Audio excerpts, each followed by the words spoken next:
आदर्श नेते स्वर्गीय यशवंतराव चव्हाण साहेब प्रति समूहावरती असलेल्या तुमच्या समाजाच्या ठिकाणी मुख्यमंत्री पदाची सूत्र स्वीकारल्याच्या नंतर तुमच्या नेत्या सुनेत्रा वहिनी तिथे नतमस्तक होण्यासाठी आल्या. चव्हाण साहेबांचे विचार घेऊन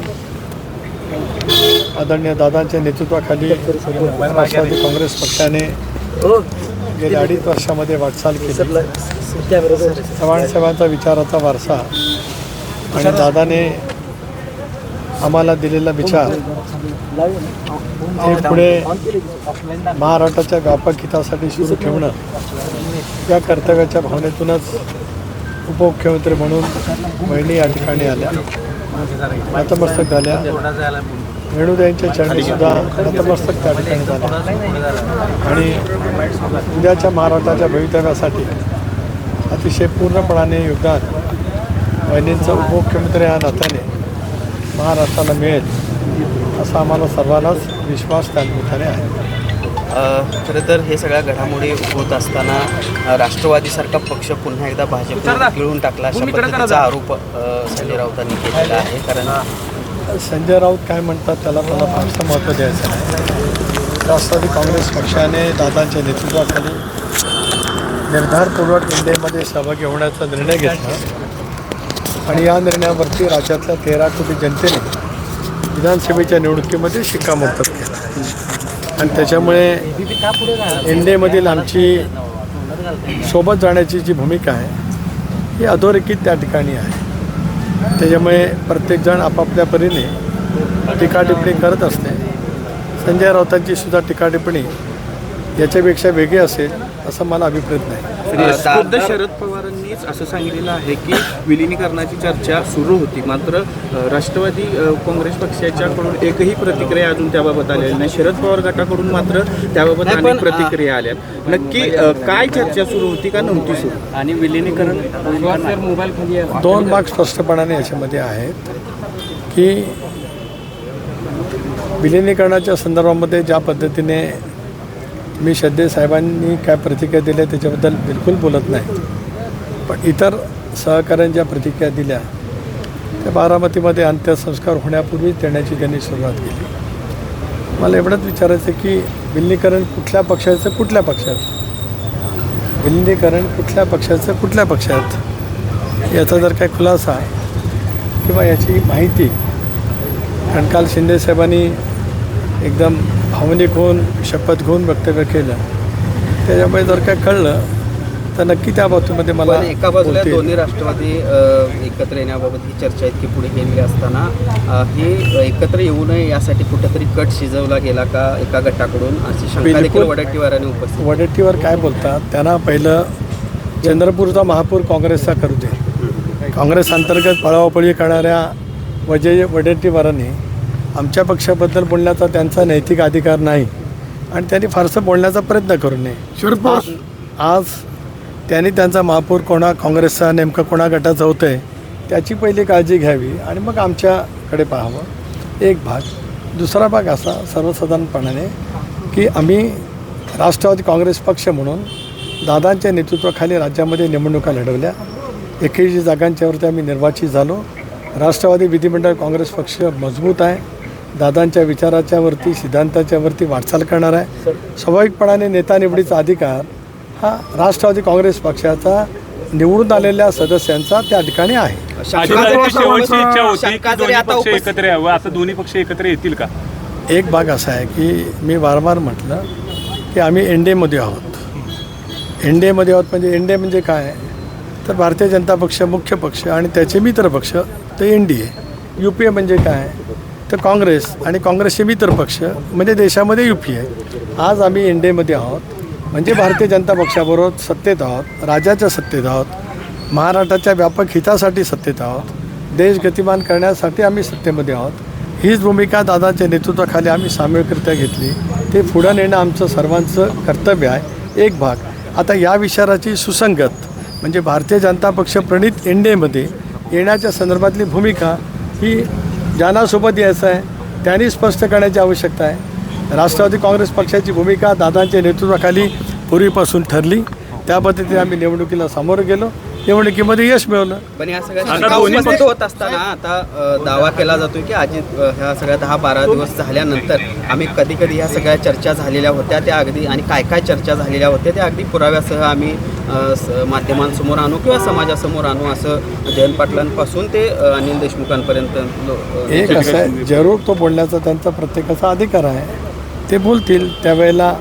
मी प्रदेशाध्यक्ष नात्याने दादांचा निकटचं सहकार्य म्हणून गेले 40 वर्ष माझी राज्यात ओळख आहे आणि मी आहेत, पक्षाचे प्रमुख नेते आहेत, प्रफुल्लभाई आहेत, भुजबळ साहेब आहेत, आता मकररामबाई या ठिकाणी आहेत. आम्ही या विषयावरती एकदा काय नेमकं आहे ते बोलल्याच्या नंतर आम्ही नक्की त्या विषयावरती बोलू. आज घाई नाही. मग आता शरद पवार साहेबांना आणि सुप्रिया सुळे साहेबांना शपथविधीला शरद पवारांना आणि सुप्रिया सुळेंना आमंत्रणच नव्हतं अशा प्रकारचं बोललं गेलं. त्यांना आमंत्रण दिलं गेलं नाही. एक असं आहे की एकदा शपथविधी नक्की झाला की राज्य सरकारचा शिष्टाचार विभागाच्या मार्फत ते केले जात असतात. एक भाग आम्ही त्या संबंध निर्णय प्रक्रियेमध्ये, कारण दुपारी 2 वाजता विधिमंडळ पक्षाची बैठक, विधिमंडळ पक्षाने एकमताने निवड केल्याच्यानंतर मुख्यमंत्री महोदयांना पक्षाच्या वतीने, विधिमंडळ पक्षाच्या वतीने आम्ही पत्र सादर केलं आणि मुख्यमंत्री महोदयांनी शपथ त्यावेळेला नक्की केली. पार्थ पवारांना सुद्धा शपथविधीसाठी रोखलं होतं का? भाजपनं असं सांगितलेलं होतं का की त्यांनी शपथविधीला येऊ नये अशी चर्चा आहे किती माध्यमांमध्ये? कल्पोकल्पित आपल्यासारख्या वरिष्ठ पत्रकाराने हे बोललं नाही म्हणजे अत्यंत दुर्दैवी आहे. मग पार्थ पवार शपथविधीला का उपस्थित? हे त्या दिवशी ते बारामतीमध्ये थांबले. अनेक जण संवेदना व्यक्त करण्यासाठी भेटत होते. पार्थ पवार दादांचे ज्येष्ठ चिरंजीव आहेत, जय पवार त्या ठिकाणी होते आणि त्या सगळ्यांच्या सांत्वनपर भेटी पारदादाशी झाल्याच्या नंतर पार्थ पवार मुंबईला आले. आता पुढाकार कुणी घ्यावा यावरून मग हे म्हणायचं का? कारण जयंत पाटलांचं असं म्हणणं आहे की सुनेत्रा पवार यांनी आता त्यांनी पक्षाचे सूत्र हाती घेतले, त्यांनी पुढाकार घ्यावा. तुमचं असं म्हणणं आहे की विलिनीकरण कोण कोणाच्या पक्षात येणार, त्यामुळे तुमचं एक हे दिसतंय की त्यांनी पुढाकार घेतला पाहिजे.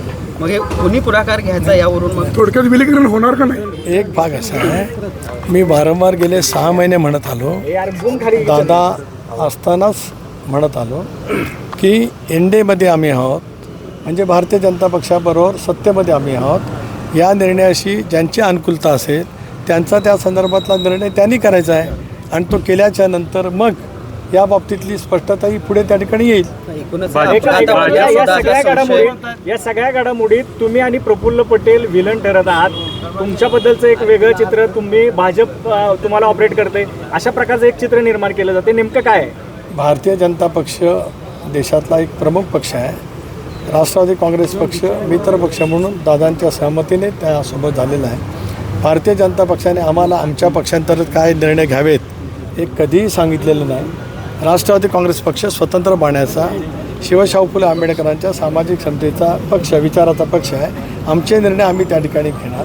त्याच्यामुळे भारतीय जनता पक्षाने स्वच्छपणाची भूमिका घेतली की राष्ट्रवादी काँग्रेस पक्षाचा जो निर्णय असेल तो निर्णय अंमल करण्यासाठी भारतीय जनता पक्षाचं एनडीएमधला महत्त्वाचा घटक पक्ष म्हणून सहकार्य राहणार आहे. मात्र तुम्ही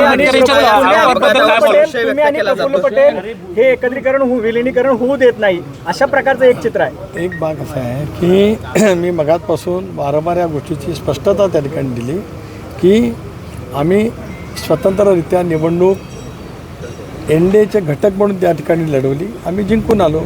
आपल्यापैकी सुद्धा अनेकांना माहिती आहे की निवडणुका कशा पद्धतीने राज्यामध्ये लढल्या गेल्या. आता मी वारंवार हे स्पष्ट करतो आहे, शेवटी हा निर्णय त्यावेळेला होईल ज्यावेळेला चर्चा सुरू होईल त्यावेळेला. त्यामुळे आम्हाला काय वेगळं आमची काय भूमिका असण्याचं काही कारण नाही.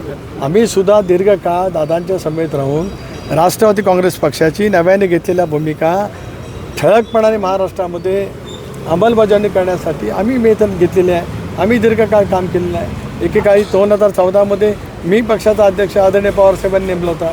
त्याच्यामुळे असं काही नाही की आम्ही अनुभवी आहोत. 2014 ते 2018 राज्यामध्ये राष्ट्रवादी काँग्रेस पक्षाची धुरा साहेबांनी जबाबदारी दिली, दादांनी जबाबदारी दिली, त्याप्रमाणे यशस्वीपणाने मी पार पाडली. धन्यवाद. या विरोधाबाबत आता संशय देखील व्यक्त, एका बाजूला विरोधक हे सगळं करत असताना आता तुमच्या पक्षातले काही आमदार देखील या संदर्भात संशय व्यक्त करताना बघायला मिळत आहेत. दुसऱ्या बाजूला संजय राऊत देखील आज सकाळी मला की पिंपरी चिंचवडच्या निवडणुकीचा उल्लेख केला. भाजपच्या भ्रष्टाचाराची फाईल अजितदादांनी उघड करतो म्हणाले होते, त्याचा हा परिणाम आहे का? म्हणजे एकूण संशयाचं वातावरण या अपघातावरून दिसतं. एक असं आहे की त्याचबरोबर त्याला जोडून एक हे आहे की संजय राऊत म्हणाले की विमानामध्ये 6 लोक होते, 5च लोक दाखवण्यात आलेले. माननीय मुख्यमंत्री महोदयांनी त्या दिवशीच या सगळ्या घडलेल्या घटनांची सखोल चौकशी करावी असं स्पष्टपणाने सांगितलं. केंद्रीय नागरी उड्डाण मंत्रालयाकडे सुद्धा त्या संदर्भातली त्यांनी चर्चा केली.